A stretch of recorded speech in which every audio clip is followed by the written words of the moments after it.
नमस्कार बच्चों, आज हम पढ़ने वाले हैं कक्षा 7 हिंदी मीडियम। विषय है सामाजिक विज्ञान। इसमें तीसरा पाठ है अदालत किस लिए। तो आज हम इस पाठ का अभ्यास करेंगे। सबसे पहले यहाँ पर अदालत किस लिए होती है, ये बात एक कहानी के द्वारा हमें समझाने की कोशिश की है। तो आइए हम ये जो कहानी दी है उसे पहले पढ़ते हैं और समझते हैं। कहानी पढ़िए और बताइए। कहानी पढ़कर हमें बताना है। एक था बादशाह। बादशाह का था विशाल महल। महल से कुछ दूर थी एक नदी। यहाँ नगर के धोबी रोज कपड़ा धोते। एक दिन की बात है, एक धोबी और उसकी पत्नी देर तक कपड़ा धोते रहे। कपड़ा धो लेने के बाद लौटते समय अंधकार हो गया था। इतने में महल की दिशा से गोली छूटी। गोली सीधे धोबी को लगी। वह लहूलुहान होकर वहीं गिर पड़ा। कि यहाँ बादशाह था तो उसका एक विशाल महल था और महल से कुछ दूर ही एक नदी थी। वहाँ के जो नगरवासी है वो रोज वहाँ कपड़े धोने के लिए जाते हैं। तो एक दिन क्या होता है कि धोबी और उसकी पत्नी रात में देर तक कपड़े धो रहे हैं और कपड़ा धोने के बाद वो लौट रहे हैं तो अंधकार हो गया था। इतने में महल की दिशा से एक गोली छूटती है और सीधे धोबी को जाकर लगती है और वह वहीं पर लहूलुहान होकर गिर पड़ता है। दूसरे दिन धोबिन दरबार में न्याय मांगने गई। बादशाह ने धोबिन की बात सुनी। धोबिन ने कहा कि गोली महल में से ही आई थी। बादशाह ने कुछ सोच विचार कर दूसरे दिन आने को कहा। कि दूसरे दिन फिर जो धोबिन होती है वो न्याय मांगने के लिए राजा के दरबार में जाती है। राजा उनकी बात सुनते हैं और उन्हें दूसरे दिन आने के लिए कहते हैं। बादशाह ने तहकीकात की। बंदूक की गोली बादशाह की बेगम ने ही छोड़ी थी। बेगम को शिकार करने का शौक था, उसका इरादा धोबी को मारना नहीं था। कि बादशाह फिर छानबीन करते हैं कि गोली किसने चलाई थी और उन्हें पता चलता है कि जो बंदूक की गोली थी वो बादशाह की बेगम ने ही छोड़ी थी और बेगम जो है उन्हें शिकार करने का शौक था पर उसको किसी को मारने का इरादा नहीं था। दूसरा दिन हुआ, दरबार भरा हुआ था। धोबिन आई, उसने बादशाह से न्याय मांगा। बादशाह बोला, हाँ मैं न्याय करूँगा। सभी दरबारी शांत चित्त होकर सुनते रहे। कि दूसरे दिन फिर धोबिन जाती है और पूरे दरबार में सब बैठे हुए थे। धोबिन जाती है और बादशाह से न्याय मांगती है। बादशाह कहते हैं कि हाँ मैं न्याय करूँगा। तो उनका जो न्याय है वो सभी शांत चित्त से सुनते हैं। अब यहाँ पर हमें विचार करना है कि बादशाह ने कौन सा फैसला दिया होगा, उन्होंने क्या न्याय किया होगा, ये बात हमें विचार करनी है। आगे देखते हैं कि ये जो एक चित्र है इसको हमें अवलोकन करना है, देखना है कि यह चित्र किसका है। ये इस चित्र को हमने कई बार देखा है तो इसे हम क्या कहते हैं, न्याय की देवी कहते हैं। तो इस चित्र को देखकर हमें बताना है कि इस चित्र में क्या दिखाई दे रहा है। तो इस चित्र में हम ये चित्र किसका है, तो ये हमारे न्याय की देवी है आस्तीन। ये जो आस्तीन है इसे हम न्याय की देवी कहते हैं। इस मूर्ति में विशेष क्या है, तो इस मूर्ति में क्या है विशेष कि उनके आँखों पर पट्टी बंधी हुई है, एक हाथ में तराजू है, दूसरे हाथ में तलवार है। यह मूर्ति किसका प्रतीक है, तो ये मूर्ति किसका प्रतीक है, ये हम सब जानते हैं कि ये एक न्याय देने का प्रतीक है। हाथ में तराजू क्यों लिया होगा, कि इस मूर्ति ने हाथ में तराजू क्यों लिया होगा, तो ये इसलिए लिया है कि कोई भी अपराध हो, कोई भी गुनाह हो तो किसी को भी न्याय कैसा मिले, समान न्याय मिले, इसलिए इसने हाथ में तराजू लिया है। मूर्ति के हाथ में तलवार क्या सूचित करता है, कि मूर्ति के हाथ में जो तलवार है वो क्या सूचित करता है कि जो अपराध करते हैं वो अपराध ना करे और अपराध करने से बचे, इसलिए यह सूचित करता है। यह मूर्ति किस नाम से पहचानी जाती है? इस मूर्ति को हम किस नाम से पहचानते हैं कि आस्तीन ये न्याय की देवी है। हाथ में रखा हुआ तराजू क्यों बराबर है? कि हाथ में जो रखा हुआ तराजू है वो न्याय, दोनों पक्षों को न्याय कैसे समान न्याय मिले, सभी को समान न्याय मिले, इसलिए ये तराजू हाथ में बराबर है। न्याय की देवी की आंखों पर पट्टी क्यों बांधी हुई है? कि न्याय की देवी की आंखों पर पट्टी इसलिए बांधी है कि वो सबकी बातें सुने और उन्हें समान तरीके से न्याय मिले और कोई गलत फैसला ना हो, इसलिए उन्होंने आंखों पर पट्टी बांधी है। न्याय की देवी गलत निर्णय क्यों नहीं दे सकती? कि न्याय की देवी गलत निर्णय नहीं दे सकती है क्योंकि उन्होंने सबको समान न्याय देने का, सबको समान न्याय मिले और सबको अपने ऊपर जो गुनाह करने वाला है और जिस पर गुनाह होता है उन्हें समान तरीके से न्याय मिले और किसी को अन्याय ना हो, इसलिए न्याय की देवी जो है वो गलत निर्णय नहीं दे सकती है। यहाँ पर आगे दिया है कि पढ़िए और समझिए कि हमारा देश लोकतंत्रात्मक देश है। कि हमारा जो देश है वो कैसा है? लोकतंत्रात्मक, कि लोगों के द्वारा चलता हुआ हमारा देश है। हमारे देश का न्याय तंत्र स्वतंत्र और निष्पक्ष है। कि हमारे देश का जो न्याय तंत्र है वो स्वतंत्र है और कैसा है? निष्पक्ष, कि किसी के साथ पक्षपात नहीं करता है। देश के कानून का पालन नहीं करने वाला कैसा है? अपराधी है। अगर हमारे देश में जो कानून बनाया गया है अगर हम उसका पालन नहीं करेंगे तो क्या होगा? तो वह अपराधी कहलाएगा। अपराध करने वाला व्यक्ति दूसरे का अधिकार छीन लेता है। कि जो अपराध करता है वो क्या करता है? कि वो किसी के ऊपर अपराध करता है तो वो उसका अधिकार छीन लेता है। हमारे देश में सतत न्याय तंत्र की व्यवस्था है। तहसील, जिला और राज्य स्तर की अदालतें हैं। ये अदालतें तहसील, जिला और उच्च न्यायालय कहलाती है। कि हमारे देश में तहसील, जिला और राज्य स्तर की अदालतें हैं और ये जो अदालतें हैं वो तहसील, जिला और उच्च न्यायालय कहलाती है। हमारे देश में दीवानी और फौजदारी दावों के लिए न्याय दिया जाता है। न्याय तंत्र को शीघ्र और कम खर्चीला बनाने के लिए लोक अदालत कार्यरत है। तो यहाँ पर हमने हमारे देश में जो हमारे अधिकार बनाए हैं, हमारा क्या कर्तव्य है, इसके बारे में हमें समझना है और पढ़ना है। तो हमारे देश में ये जो न्याय तंत्र है उसकी व्यवस्था कैसे की है? कि सबसे पहले आता है ये जो है तहसील न्यायालय। कि सबसे पहले हम तहसील में जाते हैं और फिर जिला में जाते हैं और वहाँ पर नहीं न्याय मिलता है तो हमारे लिए उच्च न्यायालय भी बनाया गया है, तो हम उच्च न्यायालय तक भी जाते हैं। तो ये जो तीन है वो क्या है कि न्याय तंत्र को इससे अच्छे से न्याय हो, इसलिए इन तीन हिस्सों में न्यायालय बनाया गया है। और ये तीनों जो न्यायालय है वो हमारे ज़िले में मौजूद है। आगे है कि अदालत में सबसे छोटी अदालत तहसील अदालत है। कि ये हमें जानना है और समझना है कि अदालत में सबसे छोटी जो अदालत होती है तहसील, यानी कि जो तालुका होता है वह सबसे छोटी अदालत है। ऐसी अदालत को ट्रायल कोर्ट कहा जाता है। इस अदालत को ट्रायल कोर्ट भी कहा जाता है। तहसील अदालत के ऊपर जिला अदालत कार्य करती है। कि तहसील अदालत के ऊपर की जो अदालत होती है वो क्या है कि जिला अदालत।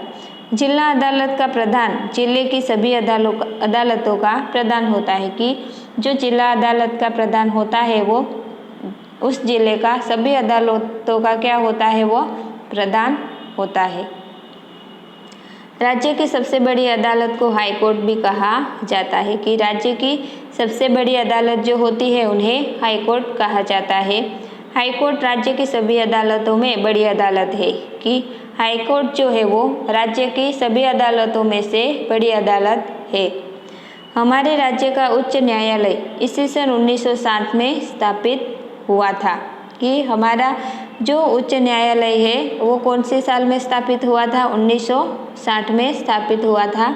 और वह कहाँ पर है? वह अहमदाबाद में आया हुआ है। तो ये बात हमें याद रखनी है। ये जो चित्र दिया है ये गुजरात का उच्च न्यायालय है, उसका ये चित्र दिया है।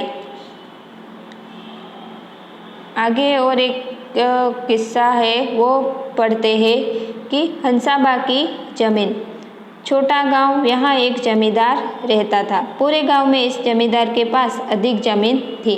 एक छोटा सा गांव है और वहाँ पर एक जमींदार रहता था और पूरे गांव में इस जमींदार के पास अधिक जमीन थी। जमींदार की जमीन के पास माझी का खेत था। इस जमींदार के बाजू में ही क्या था? एक माझी थी, उसका खेत था। इस माझी का नाम हंसा बहन। उनके खेत के आसपास जमींदार का खेत था। इस जमींदार ने धीरे धीरे हंसा बहन के खेत के आसपास की जमीन हथियाना शुरू कर दिया।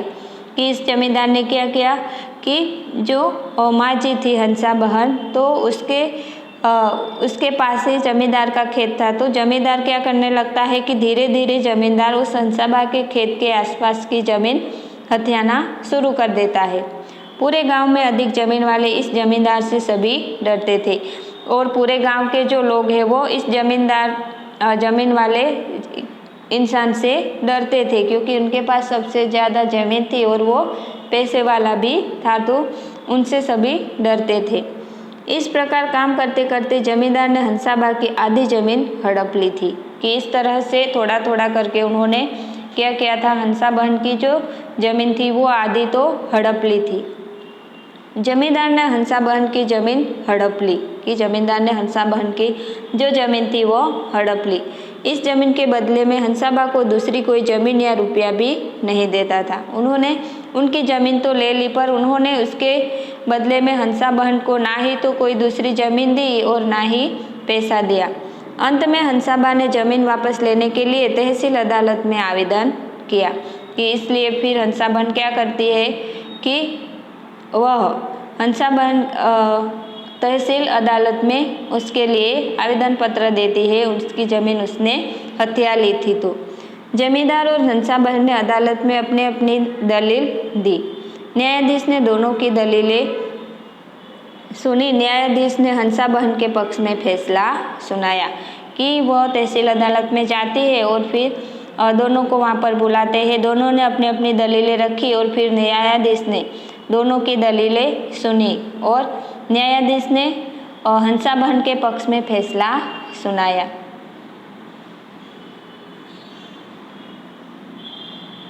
यहाँ पर ये पढ़कर हमें विचार करना है कि तहसील अदालत में दीवानी दावों की ही सुनवाई होती है। आगे है मकान, जमीन या संपत्ति का विवाद दीवानी विवाद कहलाता है। कि मकान और जमीन और जमीन या संपत्ति का कोई विवाद होता है तो वह दीवानी विवाद कहलाता है। तहसील अदालत में न्याय न मिले तो जिला दीवानी अदालत में अर्जी की जा सकती है। कि अगर तहसील अदालत में न्याय नहीं मिलता है तो उसके ऊपर की जो दीवानी अदालत होती है जिला की, तो उसमें अर्जी कर सकते हैं। अब उच्च न्यायालय हमारे देश की सबसे बड़ी अदालत सर्वोच्च न्यायालय है। कि हमारे देश की सबसे बड़ी अदालत कौन सी है? सर्वोच्च न्यायालय, यानी कि सबसे ऊपर का जो न्यायालय है वह, उसे अंग्रेजी में सुप्रीम कोर्ट कहा जाता है। उसे अंग्रेजी में क्या कहते हैं? सबसे ऊपर की सर्वोच्च न्यायालय को सुप्रीम कोर्ट कहा जाता है। प्रत्येक राज्य में एक उच्च अदालत हाई कोर्ट होती है। हमारी उच्च अदालत अहमदाबाद में है। हमारी उच्च अदालत कहाँ पर है? अहमदाबाद में है। समग्र देश की उच्च अदालत का कार्यक्षेत्र निश्चित किया गया है। सभी उच्च न्यायालय अदालतें समान है। उच्च अदालत को नजीरी अदालत अथवा कोर्ट ऑफ रिकॉर्ड की उच्च अदालत को नजीरी अदालत अथवा कोर्ट ऑफ रिकॉर्ड कहा जाता है। अदालत में मुख्य न्यायाधीश की सहायता करने के लिए अन्य न्यायाधीश होते हैं। कि अदालत में जो मुख्य न्यायाधीश होता है उसकी सहायता करने के लिए अन्य न्यायाधीश भी होते हैं। उच्च अदालत में सार्वजनिक हित की अर्जी आवेदन कोई भी व्यक्ति करता है। कि ये जो उच्च अदालत है उसमें सार्वजनिक यानी सबके हित की अर्जी कोई भी व्यक्ति करता है। यदि कोई झूठा अर्जी करके अदालत का महत्वपूर्ण समय बर्बाद करे तो उसे दंड भी हो सकता है। कि अगर कोई क्या करता है कि कोई झूठी या ऐसे ही परेशानियाँ करने के लिए कोई ऐसे ही अर्जी कर देता है और कोर्ट का समय बर्बाद करता है तो उसे दंड भी हो सकता है। इस तरह से उच्च न्यायालय में ऐसे व्यवस्था होती है। यहाँ पर हमें इतना जानना है कि राज्य की उच्च अदालत के न्यायाधीश को राज्यपाल के समक्ष प्रतिज्ञा लेनी होती है। कि राज्य का जो उच्च अदालत के न्यायाधीश होते हैं तो वो किसके समक्ष प्रतिज्ञा लेते हैं? राज्यपाल के समक्ष प्रतिज्ञा लेते हैं। उच्च अदालत में वकील ही दलील करते हैं। कि जो उच्च अदालत होती है वह किसी की भी दलील हो तो वकील के द्वारा करनी पड़ती है। आवश्यकता पड़ने पर आरोपी फरियादी को बुलाया जाता है। अगर ज़रूरत पड़ी तो आरोपी और जिसने फरियाद की है उसे बुलाया जाता है। अब यहाँ पर एक फिर से यहाँ पर एक प्रसंग रखा है कि गब्बर का फैसला। राणपुर की बात है, गांव में एक लालजी सरपंच थे। कि ये गांव है तो इसमें एक लालजी नामक सरपंच थे। जाड़े के दिन थे, अंधेरा होने वाला था। इसी समय सरपंच अपने खेत से घर आ रहे थे। कि वो जो लालजी सरपंच है वो जाड़े के दिन में यानी कि सर्दी की ऋतु में वह अंधेरा होने वाला था तो इसी समय वह अपने खेत से घर जा रहे थे। अचानक वहाँ एक गाड़ी आई। गाड़ी में से 2-4 आदमी नीचे उतरे। सरपंच पर हमला हुआ। कि तभी अचानक वहाँ पर एक गाड़ी आती है, उसमें से 2-4 आदमी नीचे उतरते हैं और सरपंच पर हमला कर देते हैं। उन्हें गंभीर चोटें लगी। लालजी सरपंच पर हमला करने वाला गब्बर था। कि उन्हें गंभीर चोटें लगती है और लालजी सरपंच पर हमला करने वाला कौन था? गब्बर था। गब्बर राणपुर का आदमी था। सरपंच ने गब्बर पर हमला करने का आरोप लगाया। फरियाद के आधार पर पुलिस ने गब्बर को आरोपी के रूप में गिरफ्तार किया। कि फरियाद के आधार पर पुलिस गब्बर को आरोपी के रूप में गिरफ्तार कर लेती है। गब्बर को अदालत में हाजिर किया गया। सरपंच और गब्बर के वकील ने दलीलें की। फैसला गब्बर के पक्ष में था। सरपंच को न्याय नहीं मिला। कि क्या होता है कि गब्बर को अदालत में हाजिर किया जाता है। सरपंच और गब्बर के वकील ने दोनों ने क्या किया? दोनों ने दलीलें की और फैसला किसके हाथ में जाता है? गब्बर के पक्ष में जाता है। और सरपंच जो है उन्हें न्याय नहीं मिला और गब्बर रिहा हो जाता है। गब्बर अब सरपंच को धमकी देता था। कि गब्बर रिहा हो जाता है और सरपंच को धमकी देता है, मार डालने की धमकी भी देता है। हारकर सरपंच ने उच्च अदालत में अर्जी की कि उनके मार देने की धमकियों से हारकर उन्होंने फिर क्या किया कि उच्च अदालत में अर्जी की। उच्च अदालत ने दोनों पक्ष की बातें सुनी। कि उच्च अदालत दोनों पक्षों की बातें सुनता है। जिला अदालत के फैसले से अलग फैसला आता है। कि उन्हें जिला अदालत में अलग फैसला मिला था तो इससे अलग फैसला उन्हें उच्च अदालत में मिलता है। कि उच्च अदालत ने गब्बर को सजा दी। जिस अदालत के फैसले के विरुद्ध उच्च अदालत में भी न्याय पाने के लिए जिला अदालत के फैसले के विरुद्ध उच्च अदालत में भी न्याय पाने के लिए गया और सरपंच को न्याय मिला। कि इस तरह से यहाँ पर सरपंच को न्याय मिलता है और गब्बर को उसकी गलती की सज़ा मिलती है। यहाँ पर हमें ये जानकारी पानी चाहिए कि प्रत्येक जिला में फौजदारी अदालत होती है। फौजदारी दावा में फरियाद के आधार पर पुलिस आरोपी को पकड़ती है। कि फौजदारी दावा करते हैं तो जो फरियादी है वो वहाँ पर फरियाद कर सकता है और पुलिस क्या करती है कि उसके फरियाद के आधार पर उन्हें पकड़ती है। फौजदारी अदालत गुनाह की गंभीरता के आधार पर दंड, सजा या मृत्युदंड की सजा देती है। कि ये अदालत क्या करती है, अगर गुनाह गंभीर है तो उसके आधार पर उन्हें दंड,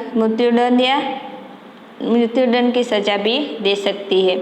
चोरी, लूट, मारामारी, खून, शारीरिक चोट या झगड़ा का विवाद फौजदारी विवाद है। कि फौजदारी विवाद किसे कहते हैं, अगर चोरी की, लूटमार किया, मारामारी और खून, शारीरिक चोट या झगड़ा है, उसे फौजदारी विवाद कहते हैं। पुलिस को गुनाह की प्रथम जानकारी हो तब पुलिस स्टेशन में FIR फर्स्ट इंफॉर्मेशन रिपोर्ट लिखती है। कि FIR का फुल फॉर्म क्या है, कि फर्स्ट इंफॉर्मेशन रिपोर्ट। जब पुलिस को गुनाह की प्रथम जानकारी मिलती है तब यह जो रिपोर्ट है वह पुलिस लिखती है। यहाँ पर विचार कीजिए और कहिए। कि यहाँ पर हमें ये पढ़ना है और फिर इसके बारे में विचार करके बताना है कि एक छोटा सा गांव का नाम रतनपुर, यहाँ एक जादूगर रहता था। जादूगर का नाम था जमशेद जी। जमशेद जी के घर में एक बार चोरी हुई। कि एक गांव है रतनपुर, वहाँ पे एक जादूगर रहता था और उनका जमशेद जी नाम था और इसके घर में एक बार चोरी होती है। किंतु अब करे क्या, इसका पता नहीं था। कि अब क्या कर सकता है, इसका पता उन्हें नहीं चल रहा था। जमशेद जी चीखते चिल्लाते बाहर आए। वो चीखते हुए चिल्लाते हुए बाहर आते हैं। मदद मदद, चोर चोर, सब बाहर आ गए। चोर भाग गए। अब जमशेद जी को क्या करना चाहिए, कि वो उनके घर में चोरी हुई है तो चिल्लाते हुए मदद के लिए बाहर आकर चोर चोर ऐसा चिल्लाते हैं और क्या होता है कि चोर भाग जाते हैं।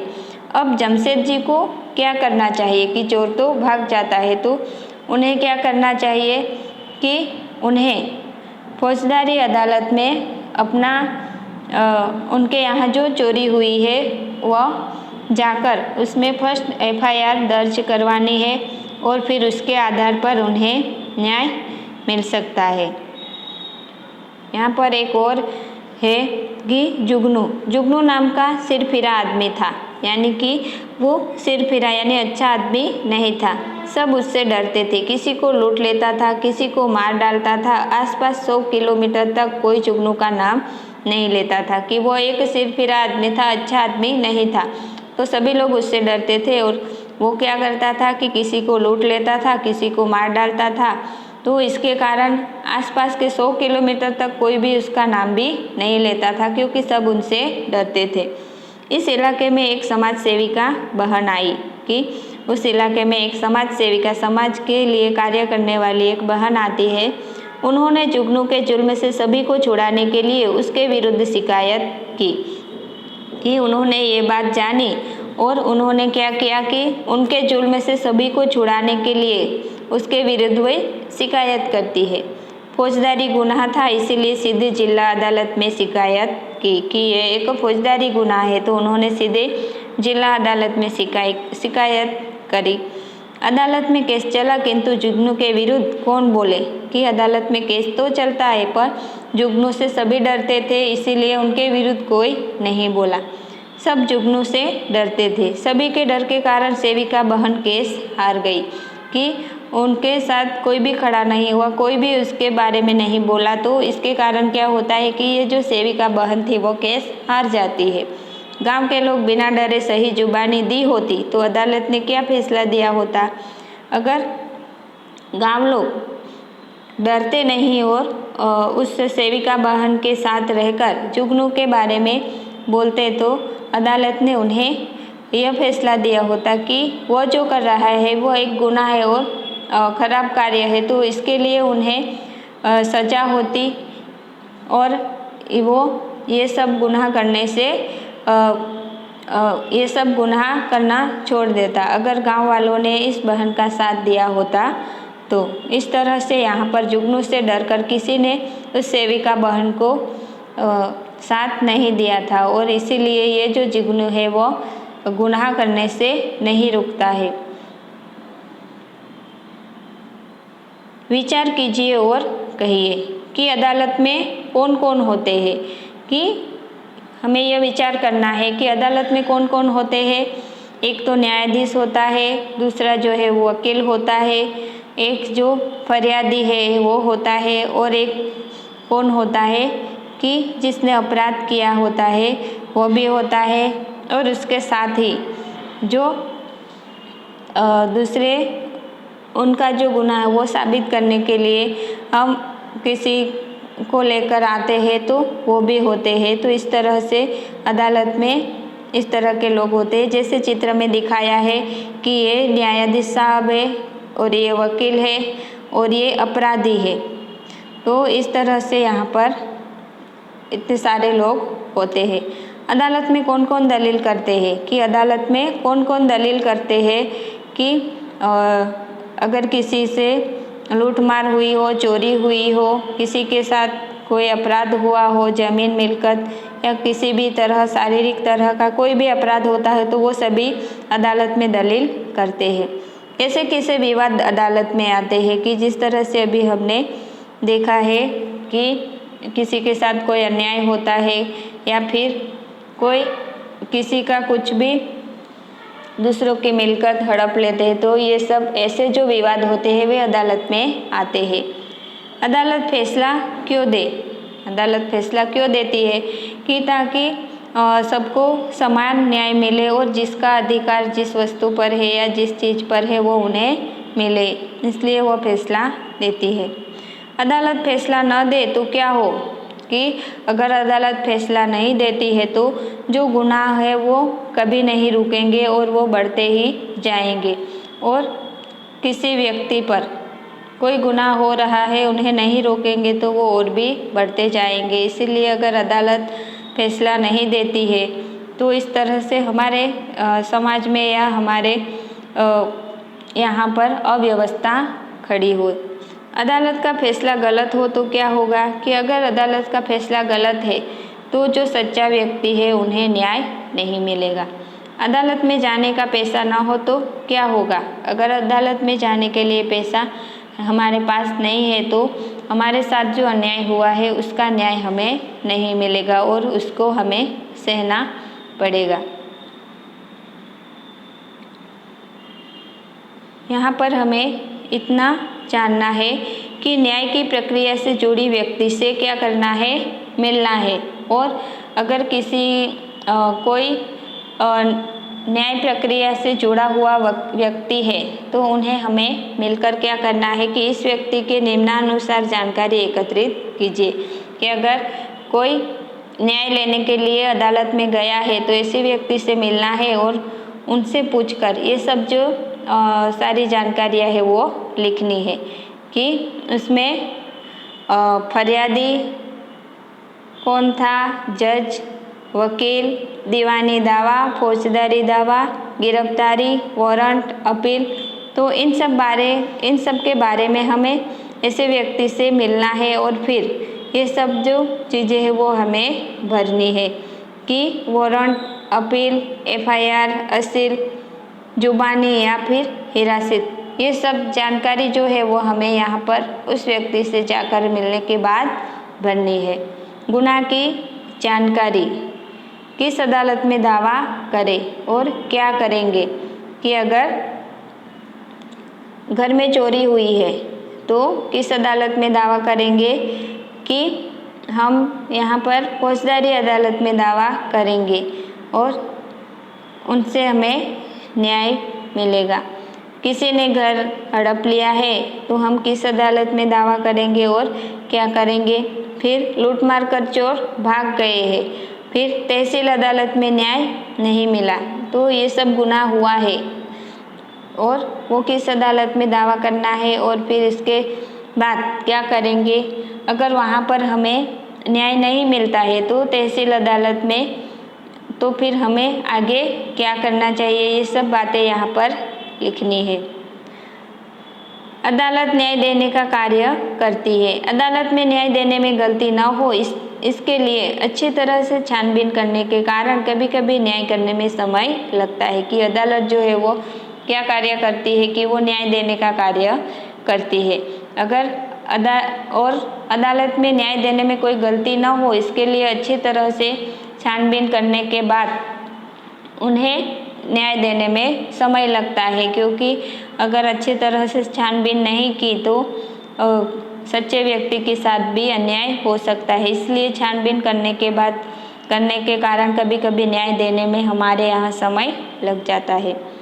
अदालत का बोझ हल्का करने के लिए लोक अदालत भी कार्यरत है कि सभी के सभी बातें सीधे अदालत में ही न जाए। अगर छोटी सी कोई बात है तो वो उसका जो आधा काम है वो हल्का हो जाए, तो इसके लिए यहाँ पर लोक अदालत भी हमारे यहाँ कार्यरत है। लोक अदालतें लोगों का समाधान करवाकर सहमति के साथ फैसला करती है कि लोक अदालत जो होती है वो लोगों का समाधान करवा के उनकी सहमति से के साथ वो फैसला कर देती है।